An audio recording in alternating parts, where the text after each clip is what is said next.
dia, meus amados irmãos em Jesus, sejam todos muito bem-vindos ao nosso Evangelho Diário. É com muito carinho, é com muito bom coração que estamos aqui iniciando mais uma manhã de reflexões acerca do Evangelho segundo o Espiritismo. Então sejam todos muito bem-vindos e que a paz de Jesus se faça presente aqui entre nós, em nosso coração, dentro do nosso lar, no dia de hoje. Bom, meus irmãos, antes de iniciarmos a nossa reflexão de hoje, a qual vai narrar aí para nós uma parábola de Jesus, nós convidamos a todos para a gente iniciar a nossa reflexão com uma prece, para acalmar um pouco o nosso coração, para tranquilizar os nossos pensamentos e para abrir as portas da nossa alma para o ensinamento do Evangelho de hoje. Então vamos juntos fechar os nossos olhos da vida material e vamos convidar com muito carinho, com muito amor e com muita humildade em nosso coração Jesus para estar presente aqui conosco, nos amparando, nos intuindo e nos fortalecendo. Que Jesus guie os nossos passos hoje, que Jesus guie as nossas palavras e que possamos ser um reflexo das palavras e dos ensinos do Evangelho e também de Jesus. E que assim seja. Bom, meus amados irmãos, agora com o coração mais tranquilo, com o coração mais sereno, nós iremos convidar a todos para irmos juntos até o capítulo 16 do Evangelho segundo o Espiritismo, para juntos refletir o item 5 deste capítulo, que é a passagem A Parábola do Mal Rico.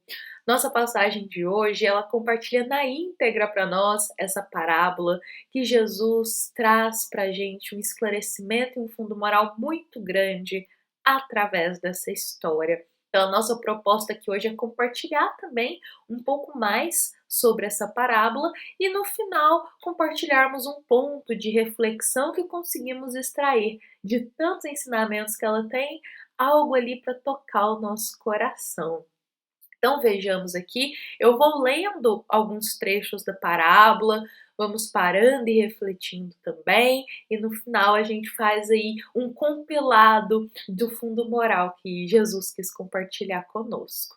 Então vejamos que é dito o seguinte: havia um homem muito rico, que ele se vestia de púrpura e de um linho finíssimo. Ele tinha uma vida que todos os dias era regalada e esplendidamente. Ou seja, era um homem rico que ele vivia aqui uma vida, digamos que agitada pelos prazeres da matéria. Nada lhe faltava, ele tinha uma vida esplêndida. Bom, havia também um certo mendigo. Esse mendigo se chamava Lázaro, que jazia cheio de chagas à porta daquele. Ou seja, Lázaro, ele era um homem que estava cheio de feridas em teu corpo e ele ficava ali meio que na porta deste homem rico, da casa deste homem rico. E Lázaro desejava se alimentar com as migalhas que caíam da mesa do homem rico, e os próprios cães vinham lamber-lhes as chagas. Então aqui a gente tem o seguinte cenário: Lázaro de um lado, o homem muito pobre, cheio de machucados e que estava ali praticamente largado às portas de um homem rico. Lázaro estava com fome e ele se alimentava com as migalhas que caíam da mesa do homem rico. E olha que interessante, do outro lado a gente tem um cenário que é um homem extremamente rico, que, ou seja, ele nem sequer olhava para a situação de Lázaro. Mas vejamos o que aconteceu. O mendigo, Lázaro, morreu e foi levado pelos anjos para o seio de Abraão. Um tempo depois, morreu também o homem rico, e ele foi sepultado. E no Hades, ergueu os olhos, estando em tormentos, e viu ao longe Abraão e Lázaro em teu seio. Olha só que interessante, porque depois desse cenário vivido na terra, em que Lázaro vivia em uma extrema miséria e o homem rico tinha lá todos os prazeres, tudo que ele necessitava na mão dele, após partirem para o mundo espiritual, para o estado da erraticidade, esse cenário muda. Lázaro, ele vai para o seio de Abraão, eu vou usar as mesmas palavras que aqui é utilizado, mas a gente consegue compreender como o seio de Abraão um lugar iluminado, um lugar mais evoluído. Então Lázaro, ele vai para os campos na espiritualidade mais tranquilos, mais felizes e mais serenos. Em contrapartida, olha só o que acontece, aqui diz que o homem rico, na verdade, ele vai lá para o Hades, ou seja, ele vai para um estado da erraticidade mais inferior, um estado em que há muito tormento, há muito sofrimento. E lá desse estado, esse homem olha para cima e vê Lázaro. Lázaro em um lugar mais tranquilo, em um lugar muito mais sereno e melhor do que ele. Então, o homem rico, clamando, disse: Abraão, meu pai, tem misericórdia de mim e manda Lázaro que molhe na água a ponta do seu dedo e me refresque a língua, porque estou atormentado nesta chama. Disse, porém, Abraão. Agora Abraão vai responder ao homem rico: Filho, lembra-te que recebestes os teus bens em tua vida? E Lázaro somente recebeu o mal. E agora este é consolado, e tu atormentado. E além disso, está posto em um grande abismo entre vós e nós, de sorte que os que quiserem passar daqui para vós não poderiam, nem tampouco os de lá passar para cá. Bom, meus amados irmãos em Jesus, essa parábola ela continua, mas eu gostaria de pausar ela aqui para a gente focar realmente neste trecho dela para ser o trecho da nossa reflexão. Vejamos só, o homem rico, ele teve todos os instrumentos, ele teve tudo o que ele poderia conquistar de material aqui na terra. Só que quando ele passa para a vida espiritual, quando ele adentra no estado da erraticidade, que é a verdadeira vida do espírito, ele nada leva. Nem mesmo uma moral ele consegue levar, uma moral que consiga o transmitir para um lugar mais tranquilo e mais sereno. O homem rico, que tudo tinha de material aqui na terra e achava que estava suficiente tudo que ele já havia conquistado, adentra no mundo espiritual de mãos vazias e de coração vazio. Ele dispôs muito tempo acumulando os tesouros da vida material e se esqueceu que o verdadeiro tesouro que eleva o nosso espírito é o tesouro do coração, é o tesouro das virtudes, é o tesouro de uma moral elevada, dos sentimentos nobres. Ele esqueceu de cultivar isso. Então, quando ele adentra no estado espiritual, tudo que ele tinha na matéria não importava. Ali não contava. Mas contava quais eram os tesouros do coração. E ele nada possuía. Ele não fez nem sequer a caridade de convidar Lázaro para sentar-se à mesa e compartilhar com Lázaro um alimento. Ele apenas jogava as migalhas para Lázaro comer.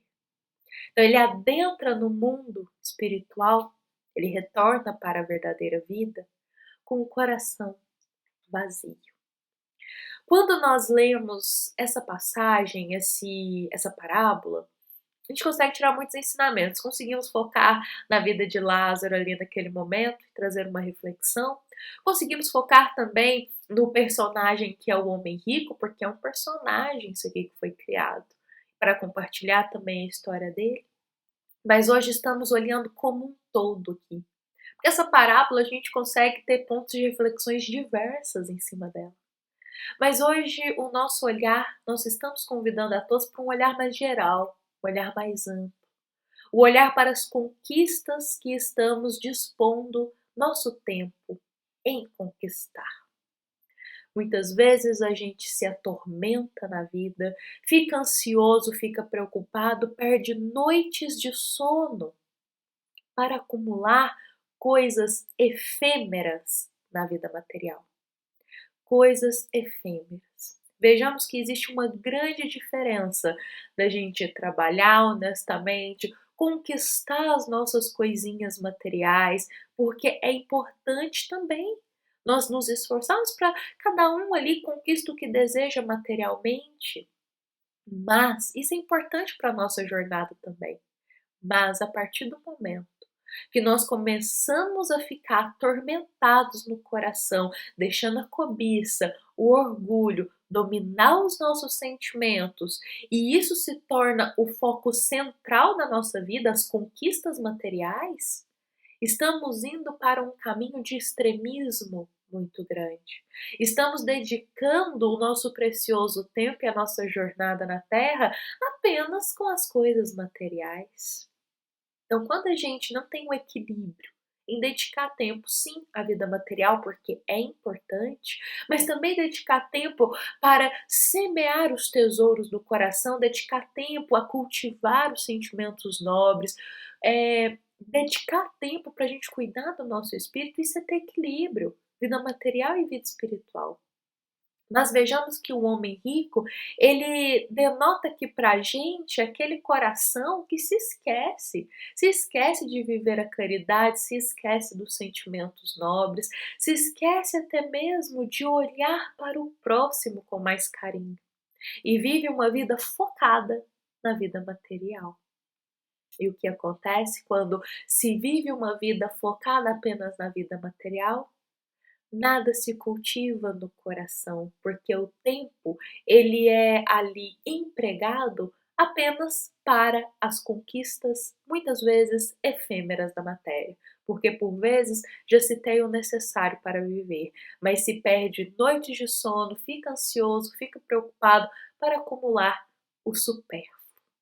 Então, meus amados irmãos em Jesus, acho que uma reflexão que cabe a todos nós aqui no dia de hoje é como estamos dispondo o nosso tempo aqui na matéria. Para as conquistas. Lembremos sempre dessa parábola do homem rico, aquele que focou apenas na vida material, apenas nas conquistas aqui e do agora, aquele que focou apenas em si, nem sequer olhava para o próximo que estava ao seu lado. Lázaro estava bem ao lado dele. Nem sequer ele olhava para Lázaro para lhe estender uma mão amiga ou uma mão de ajuda. E o que aconteceu? Tudo o que ele conquistou ficou na terra. E ele partiu para a vida espiritual com as mãos vazias e também com o coração vazio, porque nem mesmo a caridade moral ele havia feito. Bom, meus amados irmãos em Jesus, é sempre importante a gente compreender que a vida material ela não é tudo, ela é importante para nós, muito importante, mas ela não é tudo. Devemos sempre buscar o equilíbrio entre a vida material e a vida espiritual e também sempre buscar colocar à frente a nossa evolução espiritual, nossa evolução moral, buscar colocar à frente os tesouros do nosso coração, sem jamais deixar a vida espiritual passar por cima, a vida material, me desculpe, passar por cima da vida espiritual, das conquistas do espírito. Bom, essa é a nossa mensagem de hoje. Espero que da melhor forma possível eu possa ter explanado um pouco sobre essa parábola que tem tanto ensinamento para nós. Como a gente sempre diz, quando a gente lê o ensino do Cristo, conseguimos extrair muitos fundos ali de esclarecimentos morais. Aqui a gente compartilha apenas um ponto de vista, mas espero que tenha sido um ponto de vista que possa ter somado para a nossa jornada. Bom, meus amados irmãos, vou desejar a todos um excelente dia, que possamos tecer o nosso dia com a paz em Jesus. E lembremos que essa é uma mensagem do Centro Espírita Luiz Gonzaga de Luminárias a todos nós que estamos aqui neste momento, iniciando o nosso dia como uma grande família. Fiquemos em paz, fiquemos com Jesus e que assim seja.